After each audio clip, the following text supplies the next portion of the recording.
Hi, I'm Mary Beth Gilliam, and this is the Outperform Cancer podcast, where we discuss actionable anti-cancer strategies found in peer-reviewed scientific research. I'm joined today by Dr. Jed Fahey, known by many as the leading expert on sulforaphane. What is sulforaphane, you may ask? It is a powerful phytonutrient found in some cruciferous vegetables, most notably broccoli, with up to 100 times the potency in broccoli sprouts.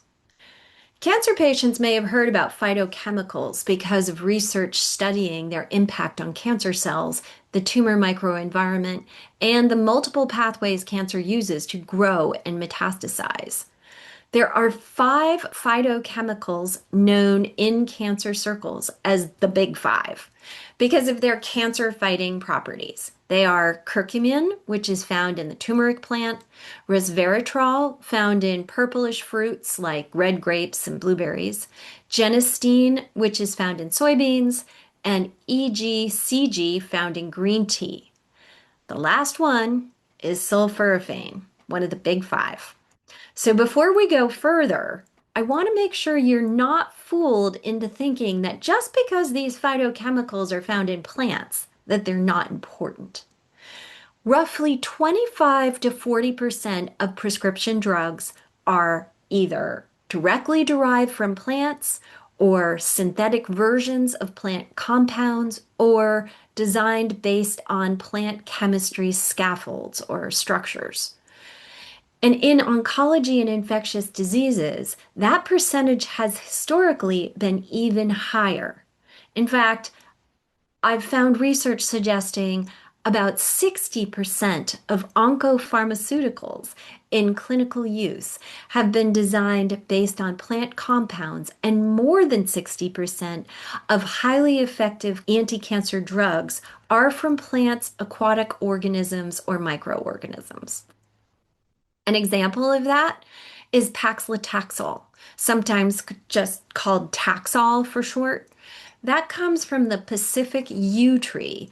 And everolimus, another breast cancer drug and drug that has other uses as well, comes from rapamycin, which comes from soil bacteria, first found on Easter Island.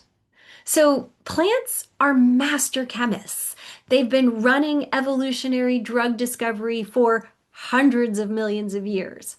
So if you're thinking, what impact could a little broccoli sprout possibly have on my cancer? The answer is perhaps a big one. Sulforaphane's been researched for decades, and recently there's been an explosion of interest in it. A 2021 review of research papers on sulforaphane's anti-cancer effects reported 192 preclinical studies, that's studies with cell cultures and animal models, plus 19 clinical studies on sulforaphane or its precursor called glucoraphanin. And in 2023, an article in a highly regarded journal, Frontiers in Oncology, titled Anti-Cancer Properties of Sulforaphane, Current Insights at the Molecular Level, states up front in its abstract, quote, "This paper concludes that sulforaphane provides cancer protection through the alteration of various epigenetic and non-epigenetic pathways. It is a potent anti-cancer phytochemical that is safe to consume with minimal side effects." Boom. What a quote. I'm going to keep going on. The journal Cancer, another great reputable journal, included an article in 2024 titled Harnessing Sulforaphane Potential as a Chemosensitizing Agent, a comprehensive review. Listen to this. Notably, sulforaphane, an isocyanate derived from cruciferous vegetables, including broccoli and cabbage, has exhibited potent chemosensitizing capabilities across diverse cancer types of bone, brain, breast, lung, skin, etc. Chemosensitization refers to the enhancement of cancer cell sensitivity to chemotherapy agents. counteracting the chemoresistance often developed by tumor cells. It goes on to say, this review illuminates the multifaceted role of this phytochemical, emphasizing its potential to enhance the therapeutic efficacy of anti-cancer agents, suggesting its prospective contributions to cancer chemosensitization and management. I got to give you one more, but these are on and on and on. There's so many of them, but here's one more I got to share with you. Here's another study from a 2024 journal called Molecular Medicine. Again, highly rated. The journal article is called Potential Mechanisms of Cancer Prevention and Treatment by Sulforaphane, a natural small molecule compound of plant derived. Quote, therefore, the application of sulforaphane is expected to be a necessary new approach to treating cancer. In this paper, we review the multiple molecular mechanisms of sulforaphane in cancer prevention and treatment in recent years, which can provide a new vision for cancer treatment. I'm telling you, I could go on and on, but I know you want to hear from the expert, Dr. Jed Fahey. Dr. Fahey is a nutritional biochemist with an extensive background in plant physiology, human nutrition, phytochemistry, and nutritional biochemistry. He spent 27 years as a faculty member at the Johns Hopkins School of Medicine, and until retiring in 2020, he ran the Coleman Chemoprotection Center, which he helped create, which has for many years developed plant-based agents for the purpose of enhancing lifespan. Join me in welcoming Dr. Jed Fahey. Thank you for coming today, Dr. Fahey. We're really excited to talk to you. Thanks for having me. I'm looking forward to seeing what we can refresh people's memories about, and hopefully enlighten them on a few things that you and I are passionate about. Yeah, absolutely. And I want to just kind of almost like jump right into almost the middle, which is getting to the point of why should cancer patients care about sulforaphane? Because I know that that's kind of on the top of everyone's head. What is this? It's a big word. Some people might not have heard of it. So, can you give a summary of your excitement about sulforaphane and its ability to positively affect cancer patients? Yeah, I mean, we got interested in it. My mentor, Paul Talalay, was a cancer physician, a cancer biologist, and he got into it and pulled me in very quickly in the early 90s because the epidemiologic evidence going back into the 1970s was suggesting very strongly that cruciferous vegetables in particular were protective against certain types of cancer. But from that, our group at Johns Hopkins Medical School started looking at a variety of fruits and vegetables for their protective effects in an established cell culture model. And it turns out that, no surprise in hindsight, but cruciferous vegetables were the best in inducing this protective response. Then Yushin Zhang, then a medical student of Paul's, and Paul discovered sulforaphane in broccoli, very small amounts. Then I came along and discovered actually it was not sulforaphane itself, but it was its precursor, glucoraphanin, in broccoli that was potent, and that broccoli sprouts were far more potent and had far more of it. So that was 1993, 94, 95. And from then on, we've been sort of maniacally focused on sulforaphane until I retired from Hopkins in 2020. Sorry for the long preamble, but the No. question is why? Why? Why did you care about it? Well, it was protective in cell culture. And over the years, focusing almost exclusively on cancer models initially for the first certainly 10 or 15 years of our work, it was protective against a variety of cancer cell lines and in a variety of animal studies, um, cancer studies, breast cancer, and so on. And of course, many other people picked up the charge and had other models, in particular, other animal models. Um, and I am trying to remember when our first clinical study was. It was sort of the very end of the 90s or about 2000. And so we started, sulforaphane comes from food, and it comes from broccoli or broccoli sprouts. So it's very easy to give it to people. Um, Ethically, it's very easy to have people eat, high doses of broccoli or broccoli sprouts or a hot water extract of them. And what we designed to do at that time was to keep that dose within the range that the epidemiologic studies said enthusiastic broccoli eaters would get. Okay. Um, okay, but the key is that we characterize the amount of sulforaphane available from such and such an amount of broccoli or broccoli sprouts or from the hot water extract. So it's not a drug. It was never a drug, and it still is not a drug. Mhm. It's been put into supplements, but again, it's not a drug. It's a supplement. We can talk about that later. Mhm. So over now, 30 plus years, the evidence has just snowballed. There are hundreds and hundreds of publications each year about sulforaphane, looking at it in every conceivable type of cancer, as well as a variety of other chronic non-communicative diseases, as well as, in fact, some infections. And I don't want to give the impression that it's a panacea and a cure-all. It isn't. But what we've found mechanistically, we and many others now around the world, is that it intersects, if you will, a variety of regulatory pathways.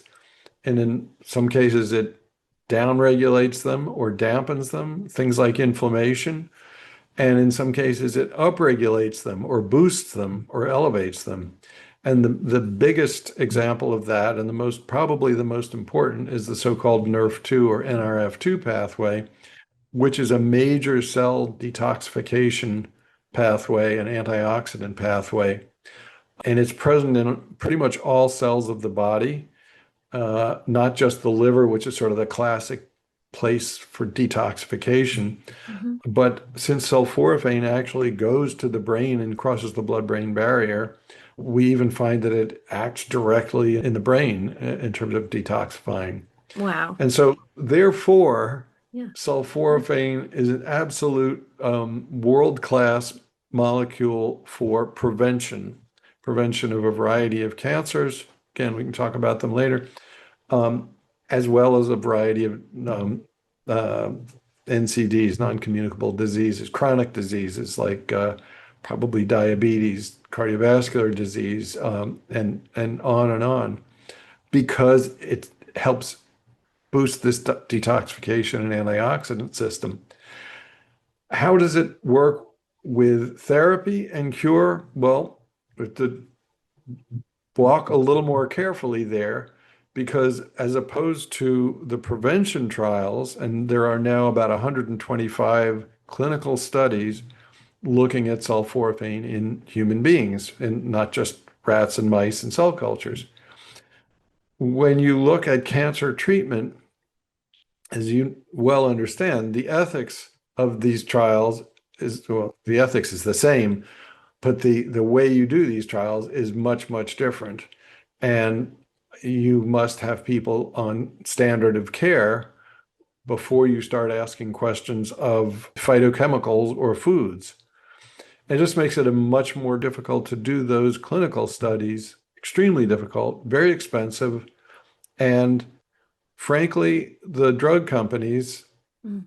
are not interested in supporting those trials because they have their cancer therapeutic drugs. Gee, what if a food or a supplement made people either not require those drugs or require less? Yeah. And Again, we can talk about that later, but I should take a breath because you asked a simple question, and I don't know if I got to an answer that you'd like, or you want me to keep talking. Well, I'd like to just pick apart a few things and get you to explain a little bit more. First of all, you mentioned dosing, and you mentioned that, the initial discovery was broccoli or cruciferous vegetables, and then broccoli, and then you discovered the power of broccoli sprouts. Can you just tell us a little bit about the dynamic of what you're seeing in the lab? Are you seeing a consistent pattern where if there's an increased exposure, you see increased benefit? What is the dose that you are seeing in most of the research studies? Yes. So to put in a little bit more sciencey manner, there is very definitely a dose response effect.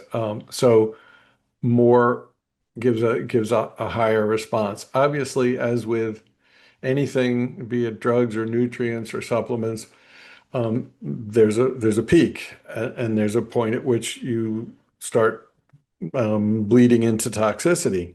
Um, so, but absolutely a dose response curve.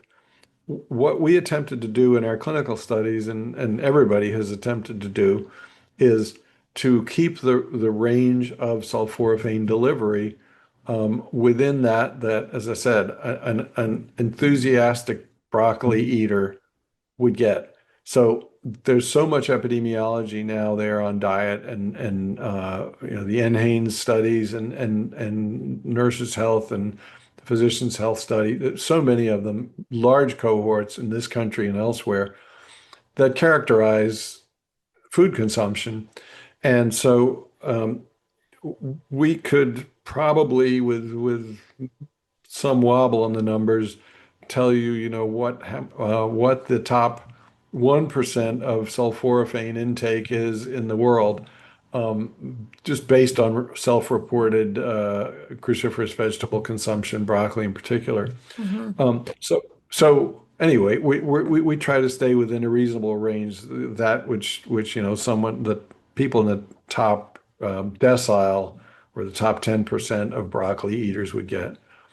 That's easy to do in a clinical trial. Mhm. In a cell culture study or an animal study, it's a little bit different. The dose is required to get an effect in animals on a micromoles or milligrams per kilogram body weight tend to be somewhat different than those for people. And Mhm. in cell culture, same thing. You're looking at concentration in the liquid that the cells are bathed in. But none of that suggests that efficacy would require, a toxic dose for people or And I just want to stop you for a minute because toxic dose, I don't believe that toxic means you're going to die from it. I think what you're saying is toxic might maybe make your stomach upset or something. Is that true? toxic is I'd say is the next step beyond making your stomach upset. Plenty of people get their stomach upset from eating, a variety of foods, including broccoli, cruciferous vegetables. So gas and bloating and belching are they get fairly common with higher doses of things like broccoli or beans Hmm. or, on and on. No, toxicity is more, there's an effect on some of the blood biomarkers that you don't want to see, or, Okay. the liver toxicity, common panels that a physician looks at. So you Um, could really, I mean, if you were eating, you must have to eat a ton of broccoli. You could make yourself sick theoretically. well, the thing I love about these kinds of trials with food or food products is if we're talking about eating a vegetable, it's auto-limiting, it's self-limiting because you'll make yourself sick if you try to survive on broccoli alone, for example, or broccoli sprouts. It won't happen. That trial won't happen Mm-hmm. because people will stop. Okay. So there's a practical and realistic. Hmm. An argument you could make about supplements, though, is when dietary supplements concentrate phytochemicals or whatever they concentrate, then theoretically you could have people taking too much. Hmm. So, there was classic case of a old friend who's now passed away, but who would who smoked cigarettes and said that when he heard about our work, he said, "Oh, he's going to compensate by taking a bunch of sulforaphane." And that sort of strategy of, if one Tylenol works for your headache, take a jar full and it'll for sure take care of a worse headache. That sort of strategy is, it's possible to see that happening with supplements. And Yeah. so there is some risk of overdosing with supplements as there is with drugs, which Yeah. is why there needs to be more scrutiny on those sorts of clinical trials. So let's just break that down for for a cancer patient per se, because there are supplements on the market for sulforaphane, and on my supplement bottle it will tell me, here's the dose. Is the dose that's on a supplement bottle similar to the dose they saw having efficacy in those studies? Is that fairly consistent? I would say the dose on supplement bottles is conservative, is very conservative. And for two reasons. One has to do with the economics of things. Mm-hmm. Cost of goods for these supplement makers is what it is. Having co-founded and now consulting for a company that makes the raw ingredient, Nebraska Protection Products makes something called True Brock, which is a broccoli seed extract rich in glucoraphanin. And I've been involved with the quality control and the testing of that product for years and years and years. And I know, in fact, I can give you a web link. I know on their website, the company's website, they indicate that the supplements into which it goes. They don't sell the supplement themselves.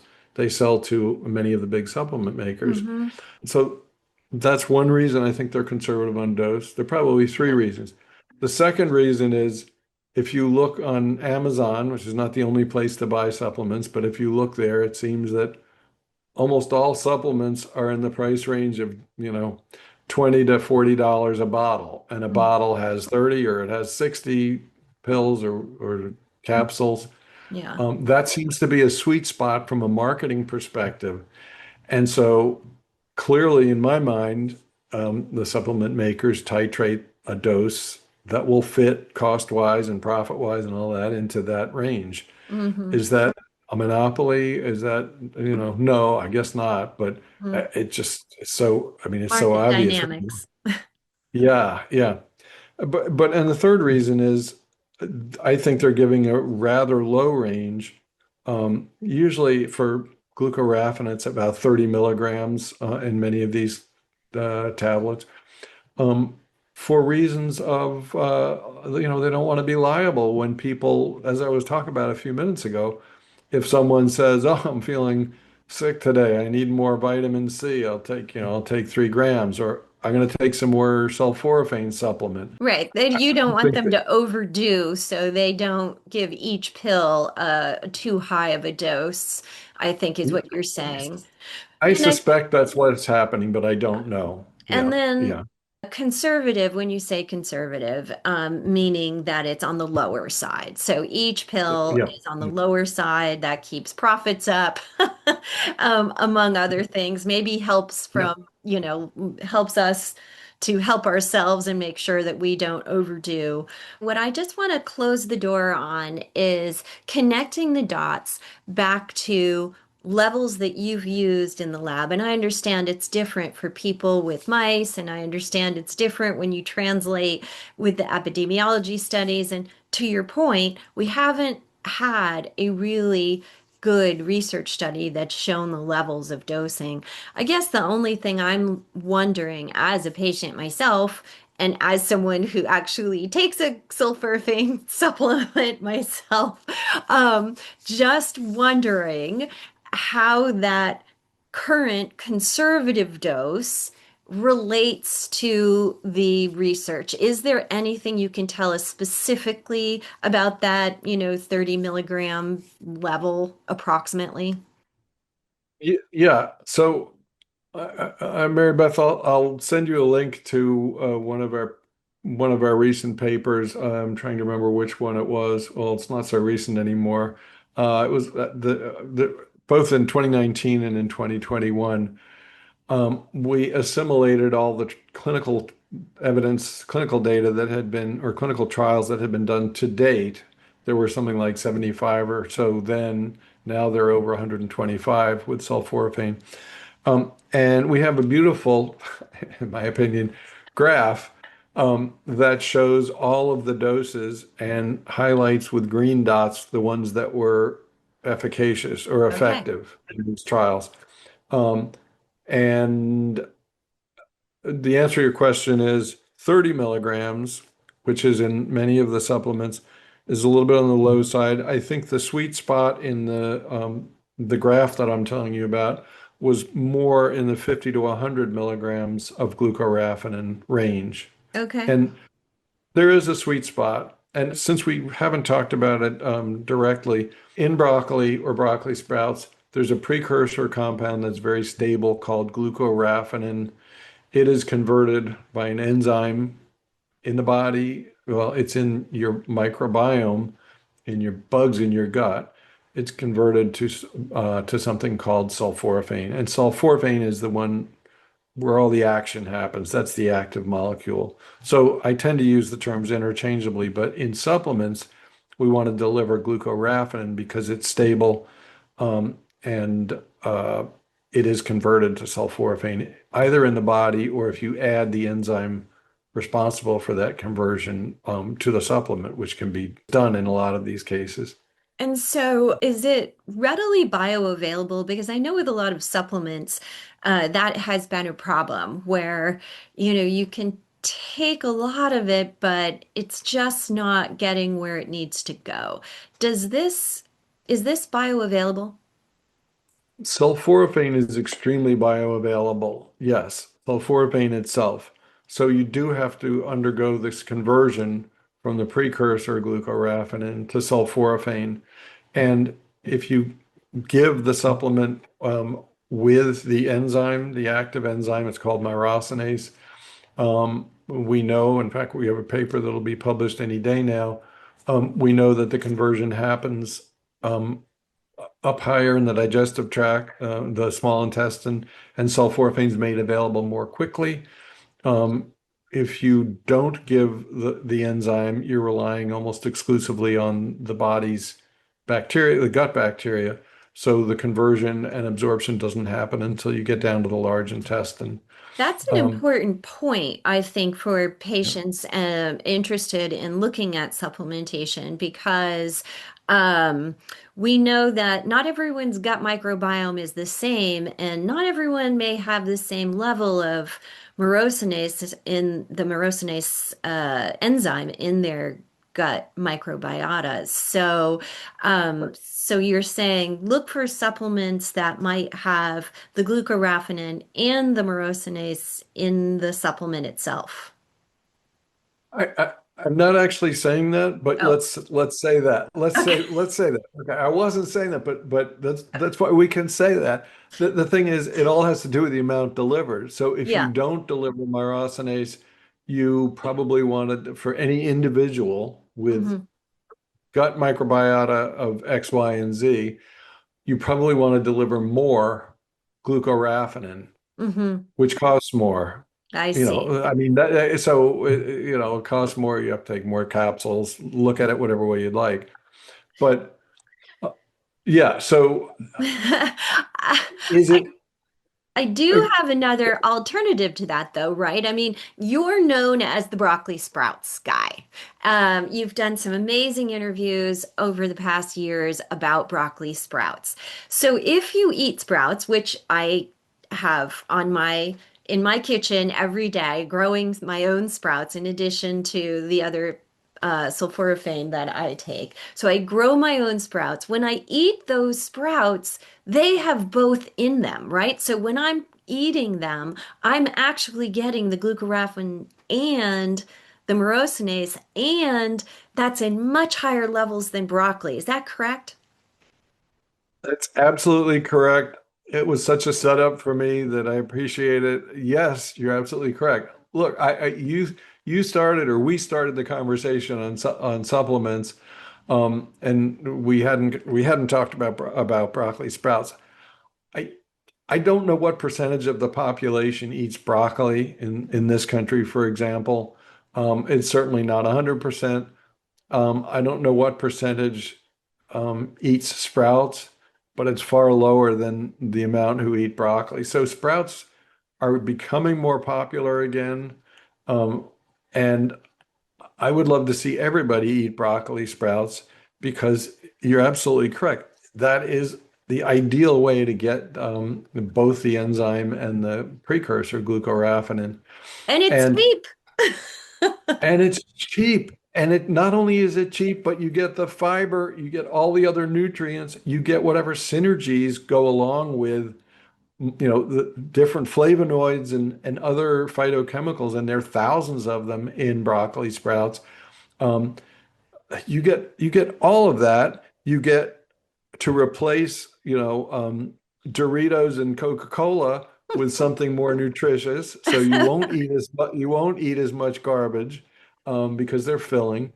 I mean, absolutely. It's And just that we know there are a lot of people who don't. And I also have not one, but two jars of sprouts going on my kitchen counter at almost all times. They're yeah. there now. Um, and I eat them probably 4 or 5 times a week, sometimes just as a big bowl of sprouts with a bunch of stuff. The Yeah. sprouts aren't the garnish, they're the main course. Wow, Um, that's pretty amazing. And I do know that you had said sprouts can be frozen and they won't lose their efficacy. So, a lot of times I might be traveling or something, and you grow these sprouts, and you got to be careful that they don't get moldy, that they don't hang around too long. And so I just tend to grow them. I throw them in a Ziploc, I put it in my freezer, and then I use it for smoothies. I just make a smoothie with it, and then if it's too bitter of a taste for you, you can throw some blueberries or some fruit in there, and it offsets that flavor. I actually remember a study that has mango connected with it, and it had a nice flavor profile mix with the sulforaphane, if I remember correctly. I do the same thing, Mary Beth. I have in our freezer in the garage, I have some bags of frozen sprouts that I overproduced, or we were expecting company and they didn't show up, and I had too many sprouts. Um, yeah, and I actually am a scientific advisor for a company called the Sprouting Company that makes they make a really cool sprouter that makes sprouting just so much easier. But they also sell, they're the only people in the world that I'm aware of. They sell high glucoraphanin broccoli seeds. So if you're after your sprouts, not just because you love the taste of broccoli sprouts, but you want a particular, you want to know you have a dose of glucoraphanin or sulforaphane. Um, they are selling them now. They just started, I don't know, 6 months ago or so. But So I just want uh, to capture that for patients. Where do they go for these high glucoraphanin broccoli seeds? I'd like to know. it's none of my business. Oh, no, No, where does this company get them from? no, no, no. Where can Oh, we as consumers oh, buy them? okay. It's called the Sprouting Company. Okay. Yeah, and actually, Doug Evans, the guy who started the company, wrote a book called, I forgot what it's called, The Sprouting Book or something like that, which is a wonderful little book with a bunch of recipes and discussions about how to sprout. But then after that, he came out with this. I won't call it a machine. It's just a device. It puts the bottle on an incline. It's straight, so you don't get sprouts caught up in the neck. It has a wonderful screen. Um, so yeah, Nice. it's called the Sprouting Company, and it's online, and yeah, yeah. That's So, fantastic. It's good to, so it's good for people to know like how to take this knowledge and put it into action. This yeah, stuff isn't hard, everyone. And I do want you to know that on my website at outperformcancer.com is links to how to grow sprouts. Jed and I have spoken, but really I've taken from his work with Dr. Rhonda Patrick, who spent a lot of time on, just how to videos on how to grow sprouts safely. So go to my website if you want to look at that. Sorry, Jed, back to you. Oh, that's fine. I have done a little bit simpler one too, with a group called Vitamin and Me. I don't know if I've sent you that one, but I'll send you that. And the Sprouting Company has some how-to videos. The thing I'd encourage people to do is if they're going to grow their own sprouts, just make sure you surface sterilize or clean the Mhm. seeds before you start sprouting. There's debate out there about whether you need to, but I opt for just adding a little Clorox and water for 10 minutes and rinsing the seeds before I soak them and then sprout them. Yeah, that always But, freaks me out. I gotta say, the idea of putting Clorox in them, but I know you've said that that's safe. You've also said white vinegar, right? White vinegar will help or no? I don't know. Rhonda's sprouter guide that I actually wrote and she made prettier. Hers or the one that Doug Evans has on their site. I think they may both talk about vinegar.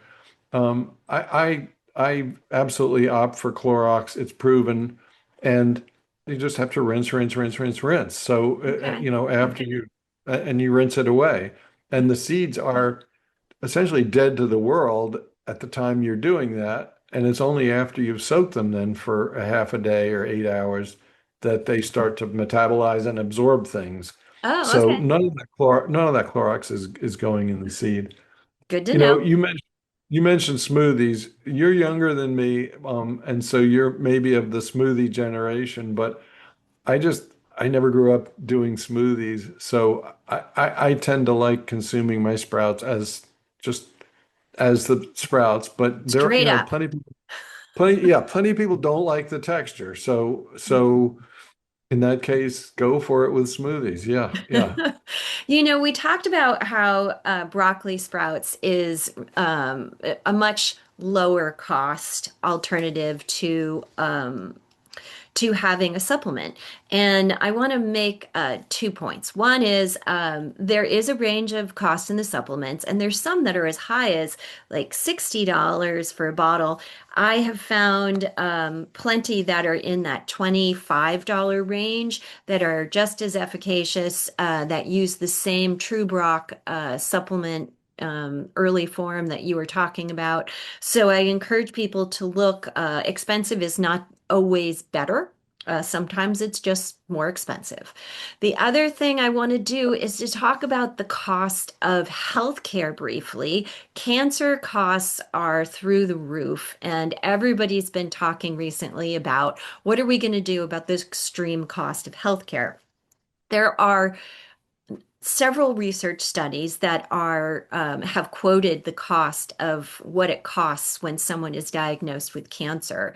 I found an article from 2023 in Current Oncology suggesting the cost of a case of late-stage cancer in the US is about $516,000.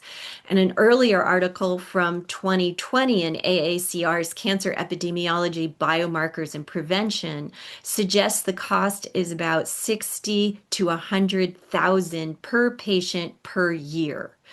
Now, let's factor in research from American Cancer Society and others that found that 40% of all cancers are estimated to be preventable, and about 44% of all cancer deaths can be preventable. When you mix all of that up in my brain, it kind of makes me just go, wow.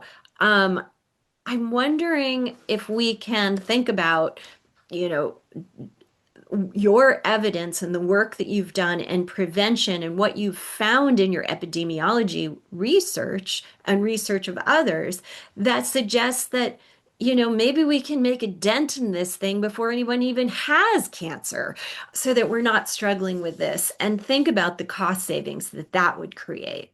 Can you talk about some of the leading epidemiology studies and what those found? Indeed, the whole reason we got into this business, if you will, as academics, is the idea of prevention. As I told you earlier, Paul Talay and I thought in our, infinite wisdom that broccoli sprouts would be a good thing to get out to people as a preventive, as a cancer preventive. That was our sole focus back then.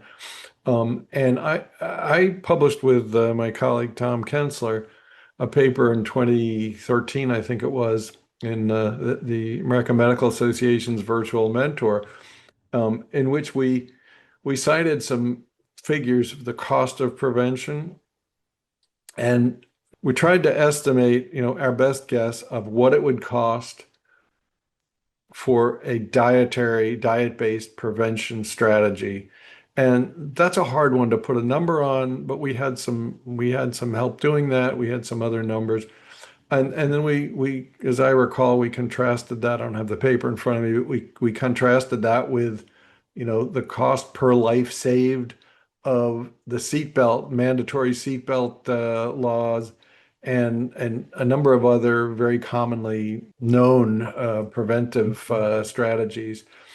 And a dietary approach to cancer prevention was way, way down on the list in terms of its cost, however you quantify it, cost Mhm. per life saved, qualities. Quality life years saved or something like that. Yeah, yeah, yeah.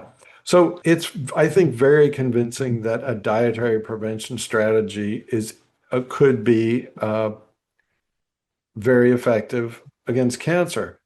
In the intervening years, since we started thinking about it, of course, exercise is the other huge factor. Yeah, of course. And the whole, I don't need to, you've done a great job of calling attention to a number of factors which can be prevented. But as you say, the numbers on the percentage of uh, cancers that are estimated to be preventable by a dietary approach have hovered between 30 and 45% for decades and decades. I Mm. mean, really, before we started becoming interested in it. Did But you do some research in China about this?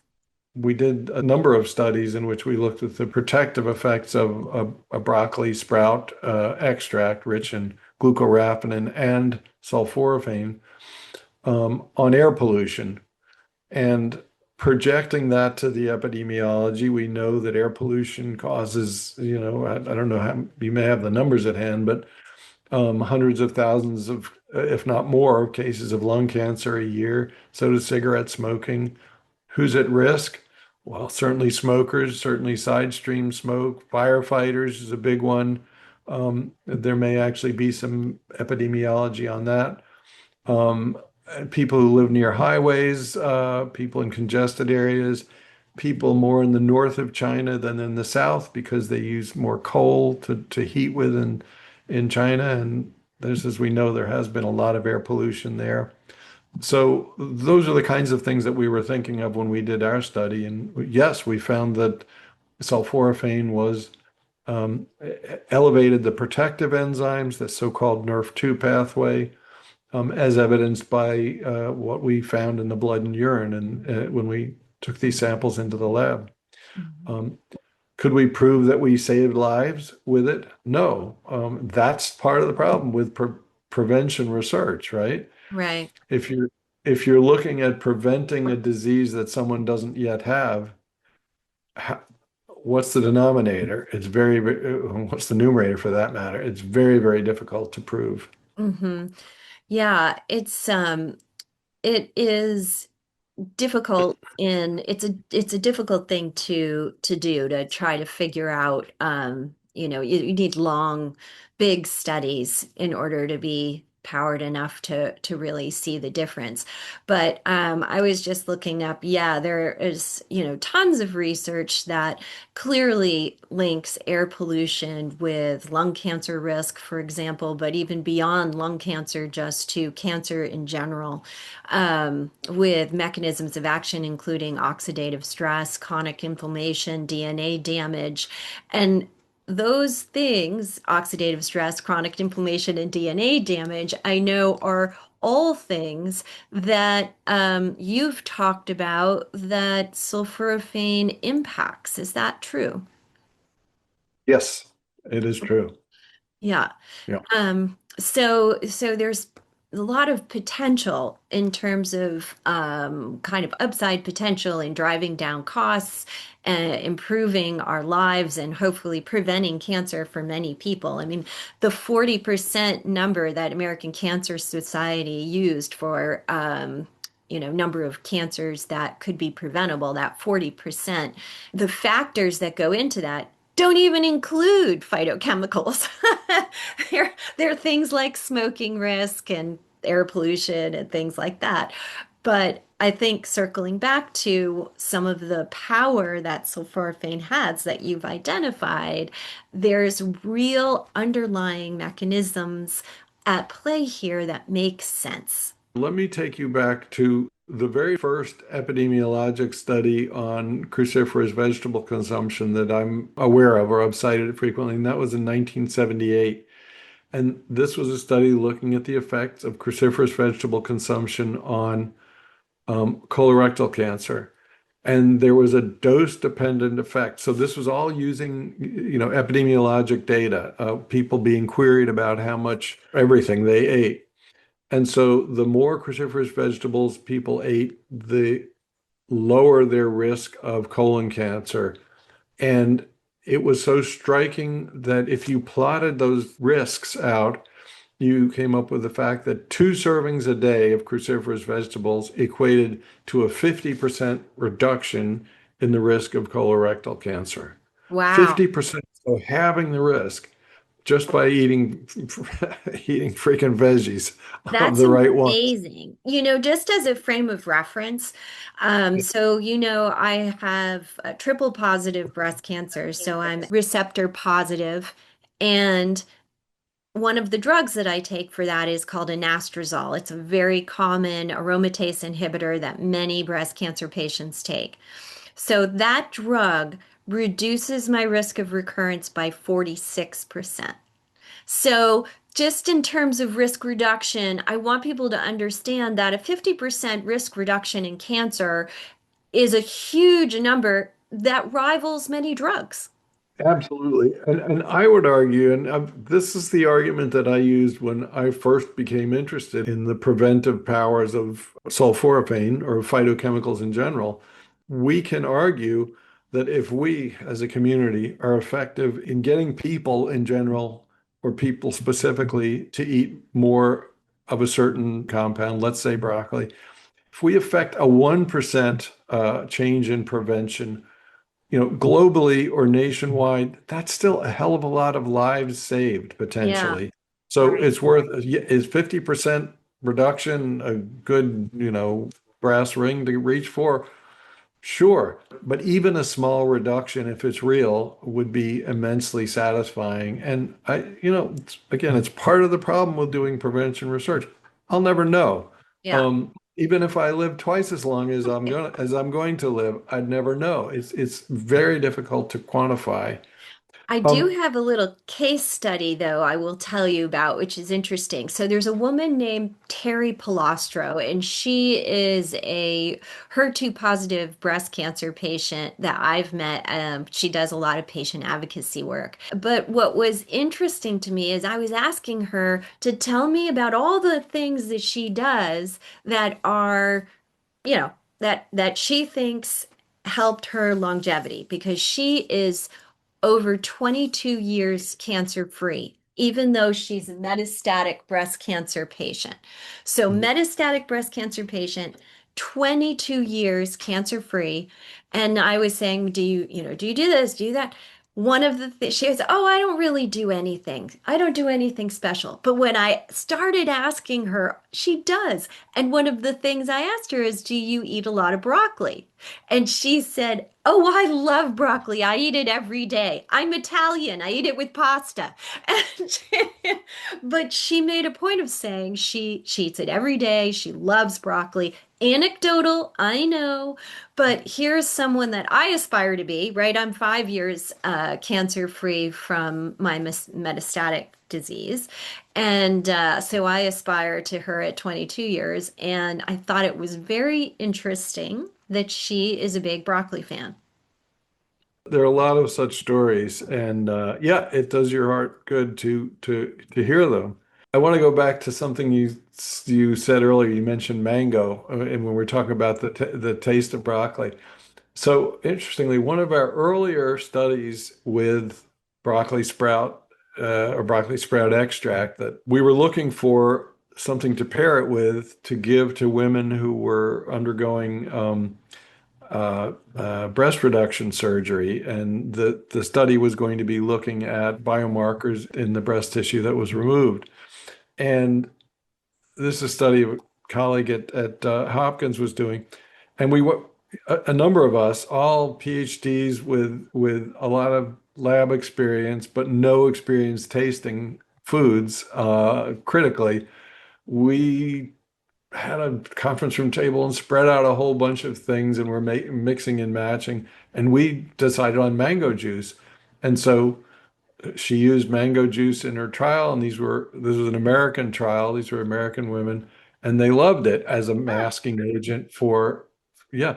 But then in our one of our first trials in China, I guess it was our first trial in China, we went there with with mango juice.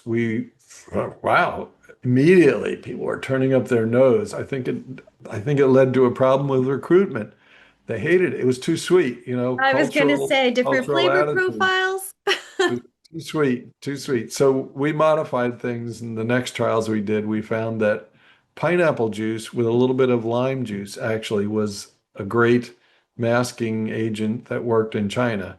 Okay. Um, because you have to have just the juice, the stuff available as a control, because this was a controlled experiment. Sure. So anyway, when you make your smoothies, maybe you want to put a little pineapple in. I don't know. Yeah, that sounds like some good advice. Some good advice.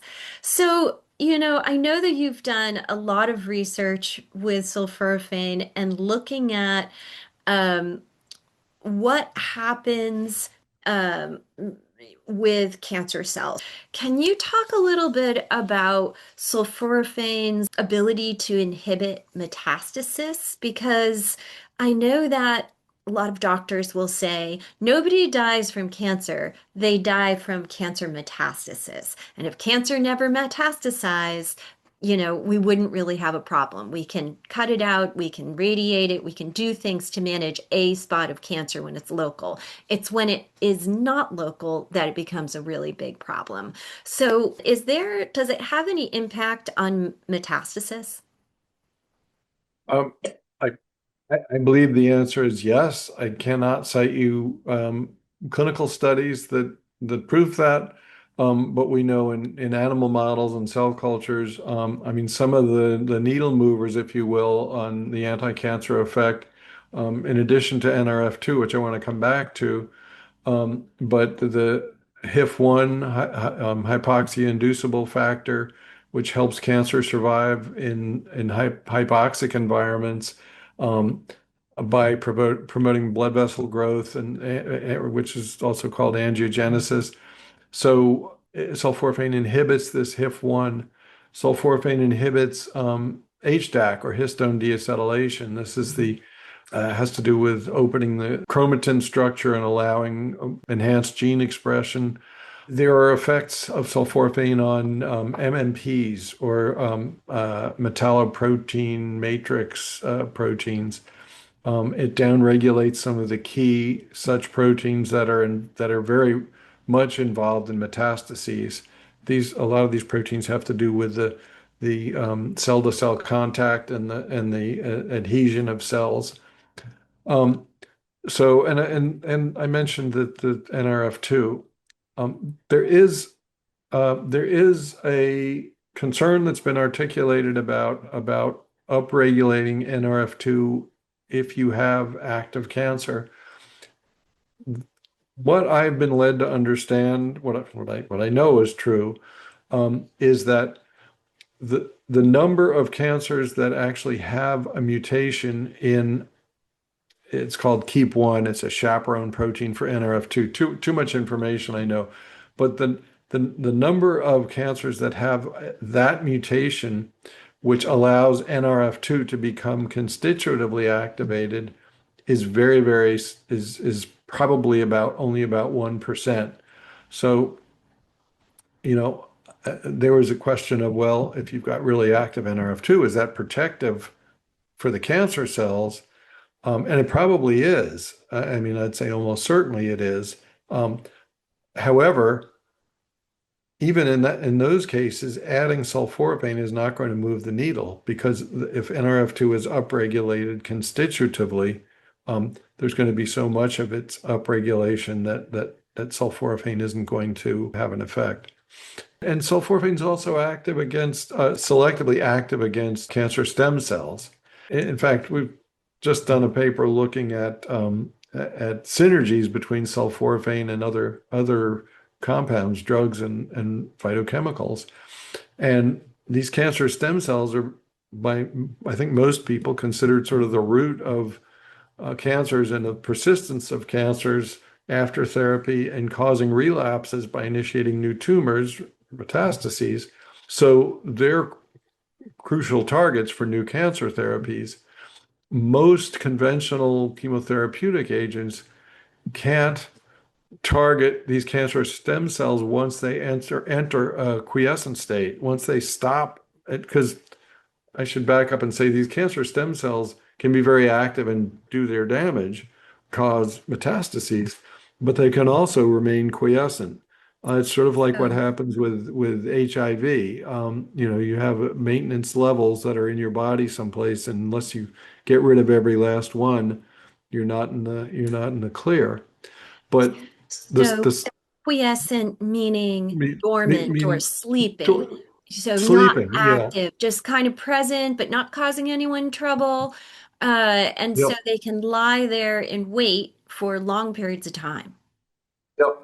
Exactly. So a lot of the conventional chemotherapeutics that are highly cytotoxic, but their focus is on highly dividing cells.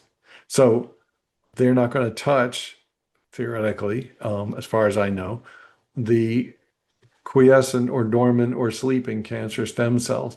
Yeah. And since sulforaphane um, inhibits the self-renewal of those cancer stem cells and their proliferation by modulating some key pathways and effectively reducing cancer stemness, as it's called in the literature, across various cancers, breast, lung, prostate, bladder, I think. Mhm. It can be effective where some of these other conventional chemotherapies cannot be expected to be. You just said so much amazing stuff that I want to break it down a little bit because there's a lot there.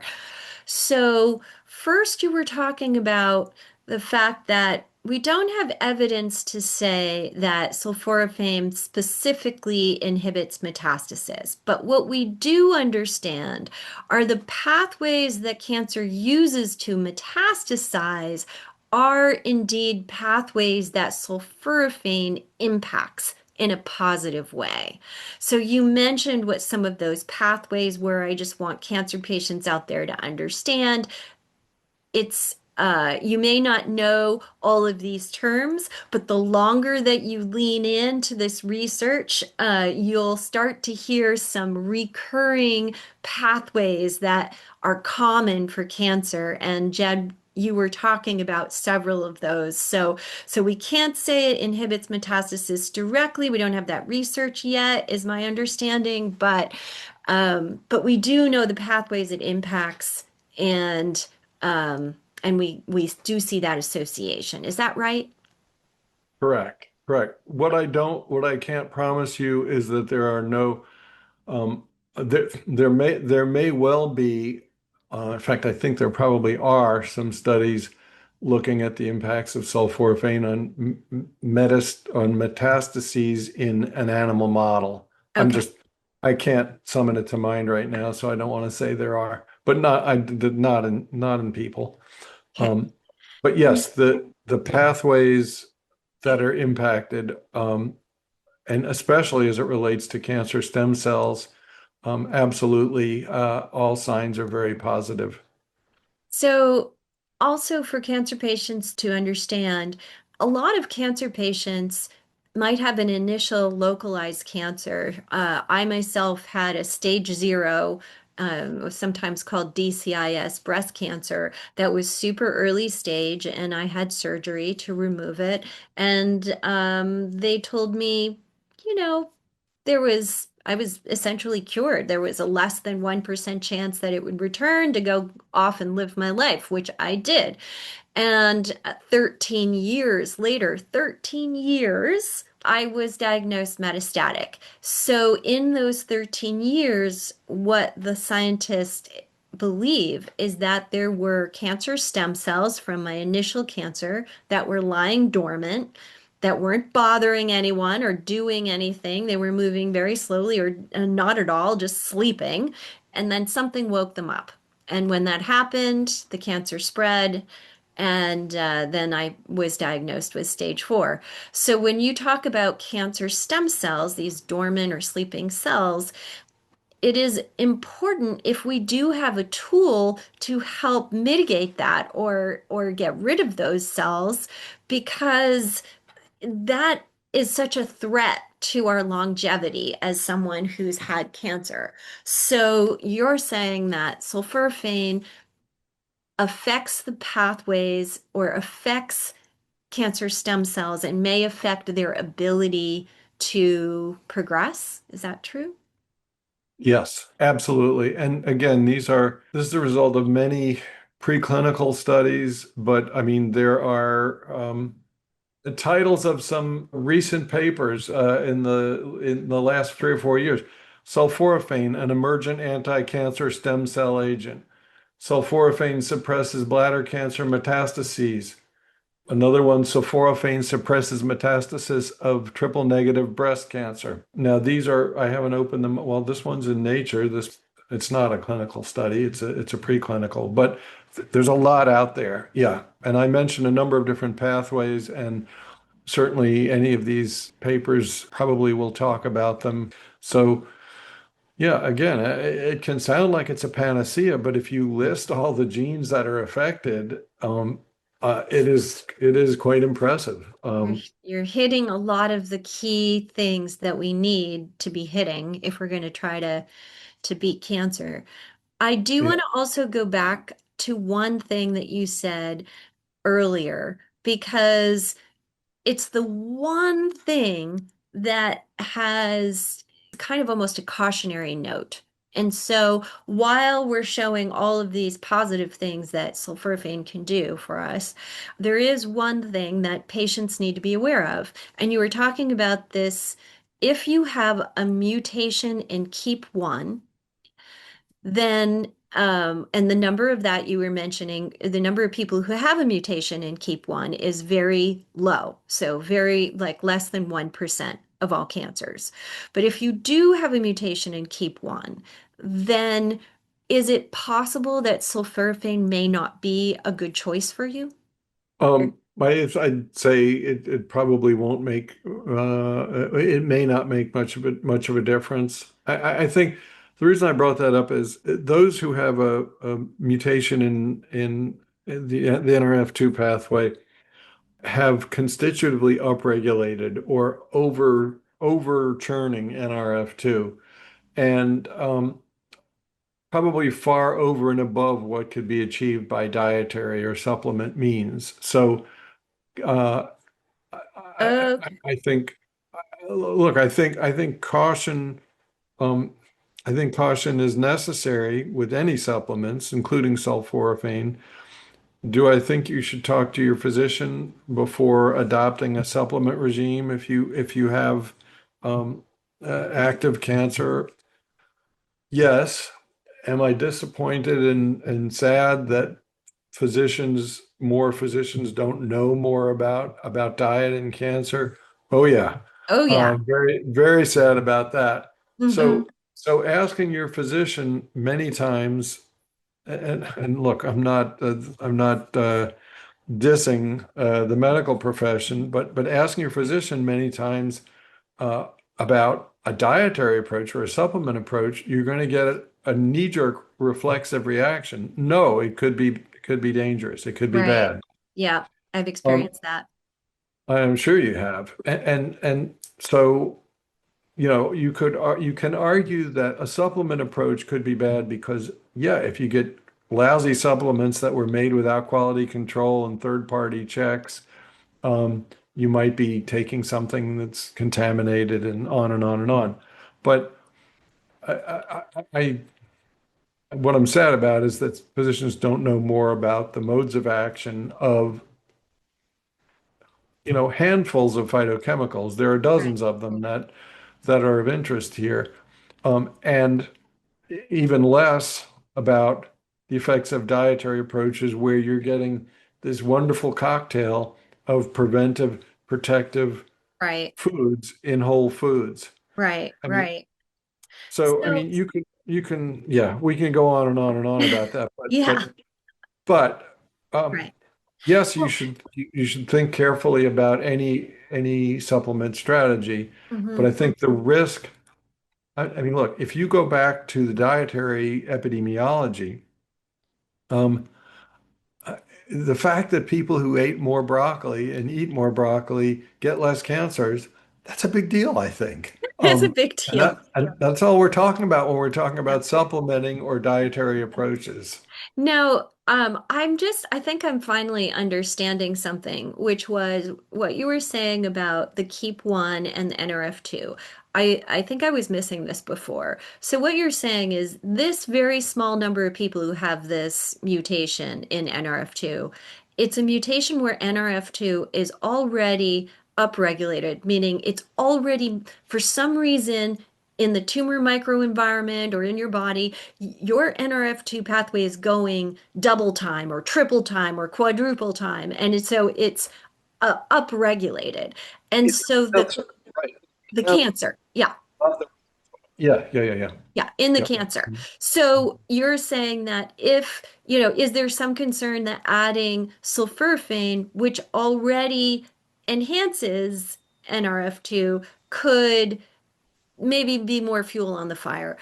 But you're saying that, you know what, the fire's raging so big that, adding a little NRF2 from broccoli sprouts is probably not going to be enough to make a difference one way or another. Am I understanding that correctly?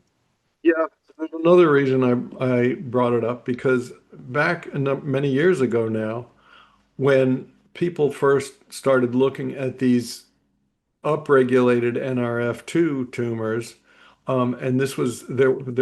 So this is, yet again another mouse experiment where someone was able to cause a mutation in the NRF2 pathway and have this mouse constitutively producing NRF2, churning out a lot. It was a disaster. And so the concept that, wow, you don't want to upregulate NRF2 in a cancer situation because it's a disaster. I mean, that scenario was discussed in the literature, by some very high quality scientists. And so it got a lot of people saying, "Oh, geez, if you have cancer, you don't want to upregulate your NRF2." We don't think that's the case. Many years of additional research have I think underlined that. But it is a concern that was discussed in the literature 10, 15 years ago, 20, maybe even 20 years ago. So this gets back to, going to your physician for a recommendation Hmm. on supplementation or Yeah. diet.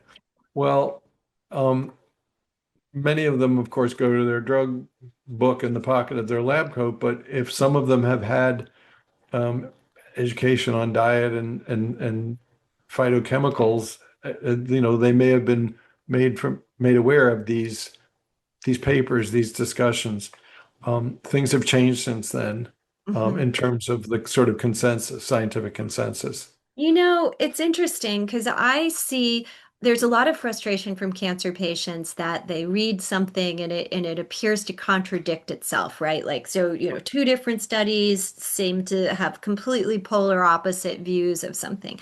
What I've learned over 5 years as a patient reading a ton of research is that the answer is often yes, meaning both can be true. In the gut microbiome, we know that Akkermansia, for example, if you don't have Akkermansia, which is found in the gut microbiome, then that could the absence of it could inhibit the ability for immunotherapy drugs to work as well as they should, or even work at all. But if you already have Akkermansia and you supplement for it, and you have this massive dose of Akkermansia now in your gut microbiome, that could be negative. So sometimes it's not binary, right? And maybe having the broccoli sprouts impact on NRF2 can be a positive thing. It can still be a negative thing if you have a mutation that's causing these massive, upregulation of NRF2. And I'm just theorizing based on other research in other categories that I've done. But I just want patients to understand that as much as we'd like things to be black and white and to be yes or no, that a lot of this stuff doesn't work that way. And you really have to pay attention to moderation and sensible thinking, I'm going to say, Yep. Yeah. and measurement. The more you measure your body, the more you understand what your body is doing, the better you're armed to make good decisions about how you can, influence your biochemistry to optimize it for your own experience. So I just wanted to give a little bit of backstory on that, Jad, because I think it can get very confusing. Oh, it absolutely can and does. And you brought up the reversal of sort of common wisdom that happens in all science, really. This is the nature of the beast. I mean, no one person or group can give you the definitive answer on just about any subject for all time. And so people have their own little piece of research. Many of us in the sciences, we have great expertise in one very, very small slice of the whole pie, right?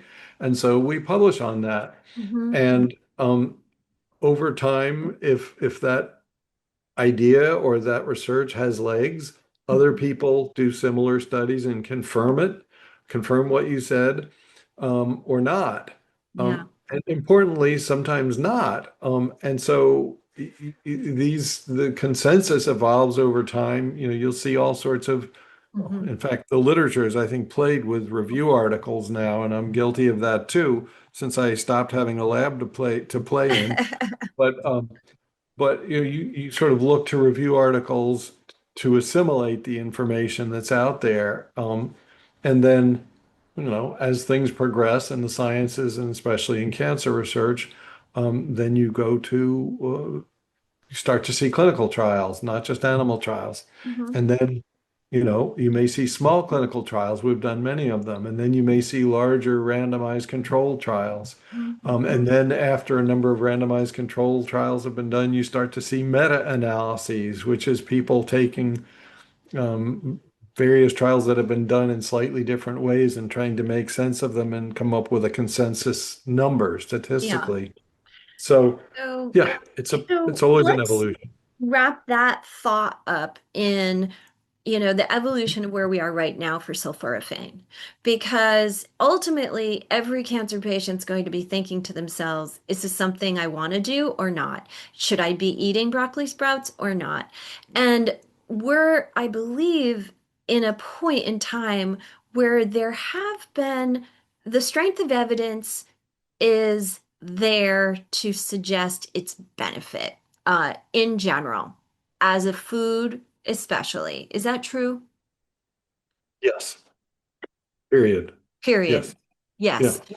And Yeah. I know that you have studied a lot, not just sulforaphane in itself, because Oftentimes, well, I'll just back right up and say, when I was looking at my own diagnosis and what I was going to do about it, I went back to thinking about the 1960s when they started experimenting with layering cancer drugs. So, not just using one drug at a time, but two at a time or three at a time, and how they found a benefit when they were stacking those drugs and they could affect more than one cancer pathway at a time. You could shut down more all at the same time, and then they had better result.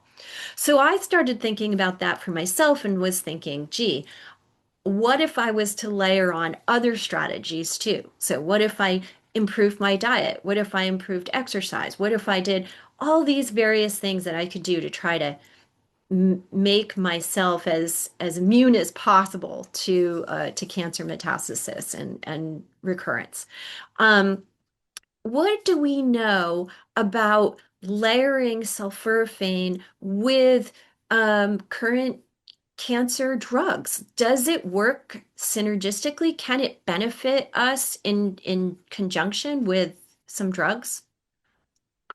Well, it's an unfair question because you have an unfair advantage because you know that I just submitted last Friday for publication a paper entitled, wait a minute, I can tell you the title. Sulforaphane Synergies with Phytochemicals and Pharmaceuticals, Implications for Health Span. So we have a table in this paper, which is going to be under peer review now, but we have a table of about 75 or 80 synergies that have been shown in laboratory and preclinical studies, animal studies.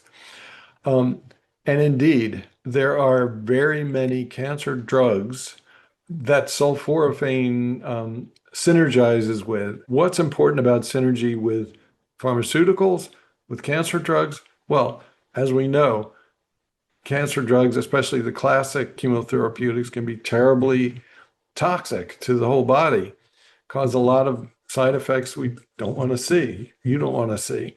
And so if you have true synergy by giving something else like sulforaphane, you can reduce the amount of the therapeutic that's required. And therefore, at least theoretically, have a reduced amount of collateral damage with the same effect on the cancer cells. And so that's one of the reasons, only one of them, that we are so entranced by these synergies. And sulforaphane, we go through this in our review, also has synergies with some other phytochemicals. And how do you view that? You view that as, yeah, that's the reason to eat whole foods. That's the reason to combine onions and broccoli and, Can you on and give on. me an example of other phytochemicals that they work synergistically with? Yeah, quercetin is one. Quercetin from onions, among other things. Genistein from soy.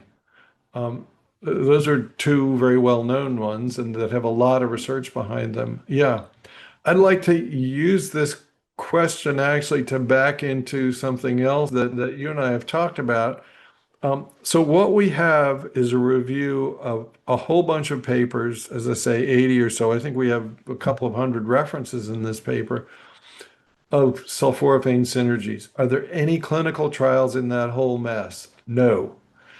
So how do you view that? As a patient, does that mean that you should look at the chemotherapy you're getting and maybe eat more sulforaphane? Honestly, I think it might. Should you talk about it with your oncologist? Yes. But it reminds me of some work that we've done with bladder cancer. And we got some really spectacular results with a rat model of bladder cancer with animal models in cell culture.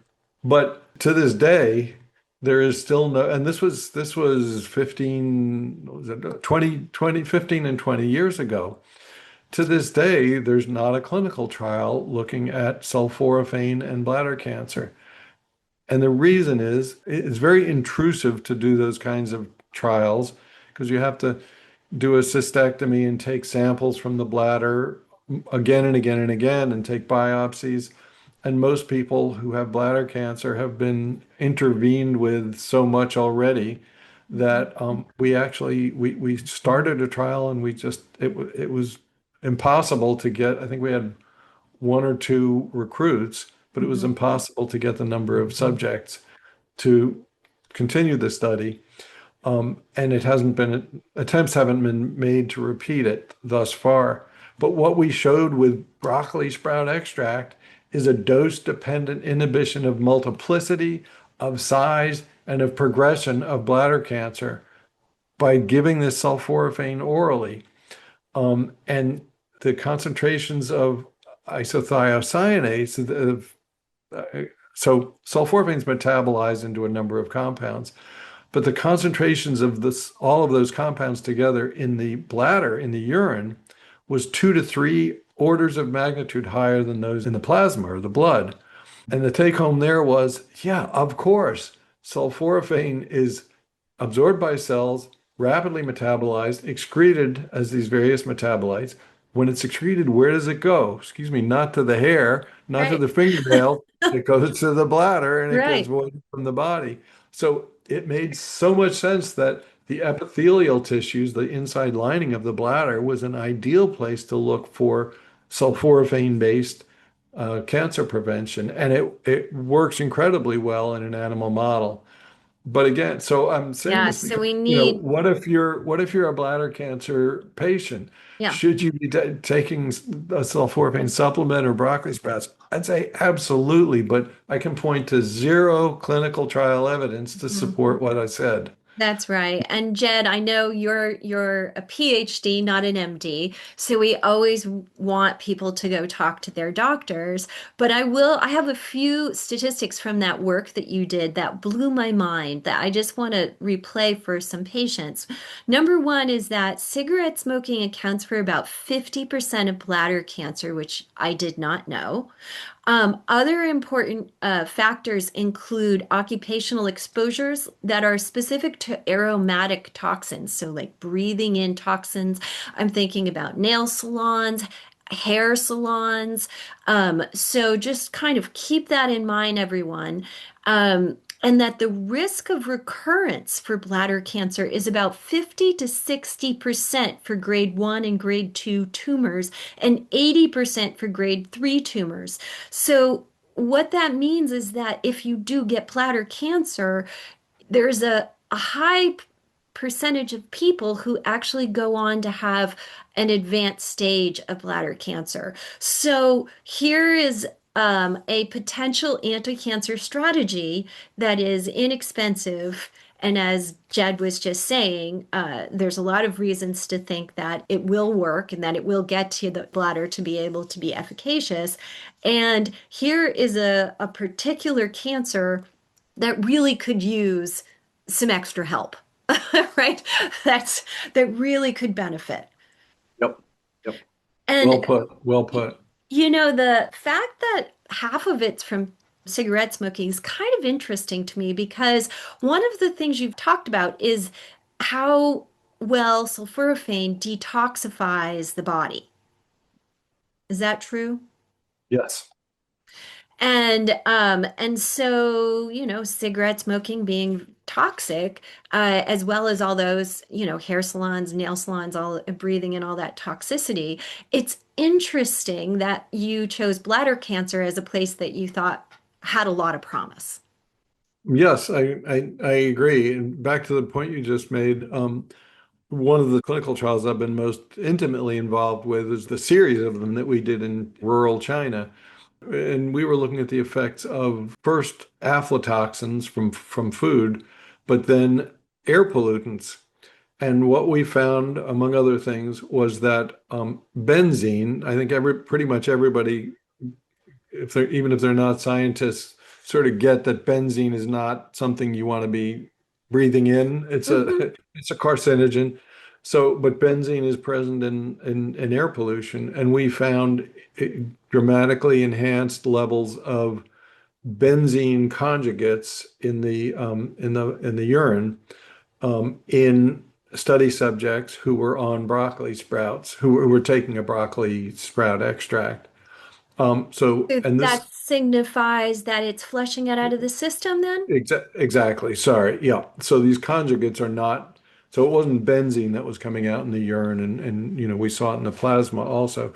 but it was the detoxification product or detoxification product of benzene and a few other air pollutants also. Mm-hmm. And so this was an effect that we saw over a 3 month period. It was stable and it was maintained, indicating that the protective effect is not fatigued. It doesn't wear out. And also, it was correlated with the levels of air pollution recorded in that area. They were recorded daily. Now, they weren't monitoring benzene, they were monitoring PM 2.5s, I believe, so or particulate pollution. But it's known that those two go hand in hand. If you have a bad pollution day, you're going to have more benzene as well as more little particles. So, yeah, So you were able to see a relationship between the air pollution going up, the subjects taking sulforaphane, and then the benzene that was coming out in their urine because the sulforaphane was able to help the body detox it. Wow, that's really amazing. And you know what that makes me think of?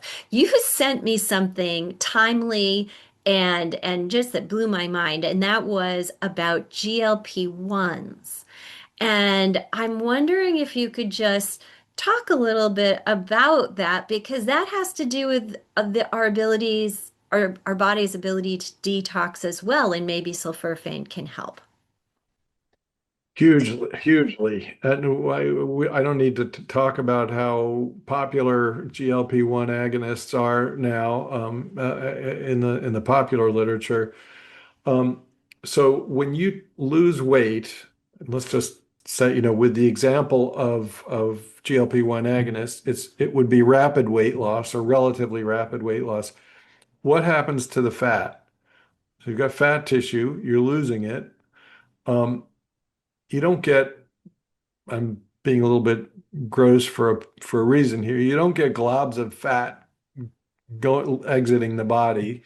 It doesn't come out as clumps or as whole cells. What happens is that fat gets metabolized. The metabolites go into the bloodstream, free fatty acids or whatever it's metabolized to. I'm not an expert on this, but and it's excreted. Most of it's excreted in the feces in the urine. Um, but the other fact we've got to remember is that fat cells just by definition, accumulate all sorts of not only heavy metals, but other toxins, lipophilic or toxins that prefer a fatty environment to an aqueous environment. Think of olive oil and water. Think of oil and gas. Well, the fat is the oil phase, as opposed to the blood, which is the water phase or the urine. So what happens is these toxins have to go someplace. So you're losing all the fat that was storing them.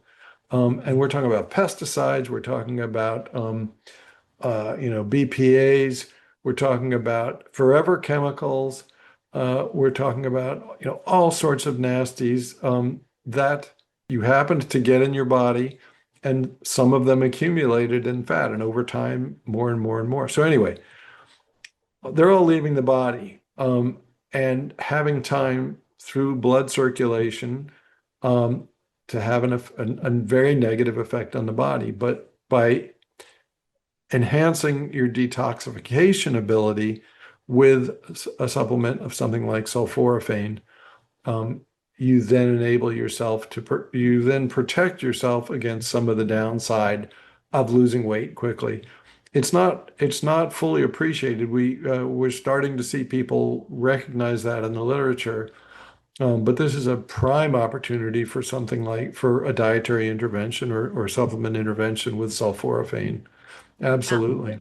That's wild. Yeah. And it is something that we just is new to the consciousness, right? We haven't had GLP-1s around for that long, but now they got popular really fast.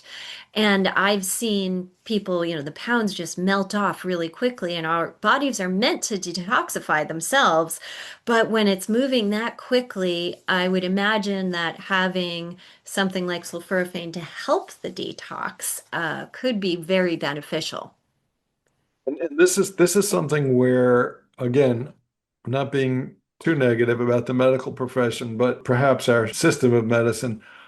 When someone has 15 minutes with their doc and they're getting prescribed Ozempic or something like that, is there really time for counseling about diet and probably they say something about exercise and diet, but this is a case where I think dietitians and nutritionists can play a big role. Yeah. Um, I don't know if recommendations, if prescriptions for GLP-1 inhibitors or agonists are paired with advice to go see a dietitian, but um, it probably wouldn't hurt. And the nutrition community is aware of this, but probably could be more aware. So Well, I think, there's been themes that have run through what we've talked about today. We have talked about how um, the sulforaphane can help detoxify and how that has been picked up in epidemiology research. And now we're talking about how that impacts our bodies and these new drugs and how that can be used with GLP-1s. And we've talked about how there's also positive impact on cancer and how cancer drugs can perhaps work synergistically with sulforaphane to have an even bigger effect, or perhaps same effect with a less dose that would be less harsh on the system. But all of these things need some further research. And I think that I think we need to rely on clinical trials and try to push on those trials to get us to the end. But I think we have identified some great choices that cancer patients can make immediately in just having broccoli sprouts. So let alone supplements, those you can discuss with your doctor, but simply eating broccoli sprouts is a great option that hits on a lot of these positive notes. completely agree. Completely agree. And I think we have touched on a lot of interesting issues. We can say, and we'll be saying this until we're dead and gone, both of us. We can say that we need more clinical trials. Yes, we do. But I think if I were to be asked what's the most promising area of research on sulforaphane, I actually, having just written this review on synergies, I actually think that synergies with other compounds is really important, and it's easier to deal with these days because we have the AI and the computational tools to handle these massive amounts of data that can go into examining synergies of not just two, but three, four, five compounds at a time. Because when you talk about eating, you're talking about eating thousands of phytochemicals together. And, in the last 10, 20 years, we're now able to identify them quite well. We're also able to identify the microbiome, the components of our microbiome, and the compounds that they produce. It's called metabolomics. So there's so much information that you really do require high computational capacity to deal with. And we have that now. We didn't have it 5 or 10 years ago. So I think the time is ripe for a real thorough examination of some of these synergies with drugs and other phytochemicals. Well, it's great. We really appreciate all of your time today and taking us through this. I do think it's exciting. I integrate this myself, and I am going to do nothing more than continue to make those broccoli sprouts and maybe now have a second container on my shelf. But thank you so much, Dr. Fahey, and we really appreciate your time. Delighted, of course, and happy to come back anytime. We didn't cover a lot of things we wanted to probably, but thanks for your questions. They're very probing, and I'm sure your viewers will enjoy. And now, an important announcement. All the information that was provided today was for educational purposes only. I'm a patient, just like you. I am not a licensed or accredited physician, therapist, or clinical researcher. All information provided is not intended as a substitute for the advice of a physician, therapist, nutritionist, or any other qualified healthcare professional.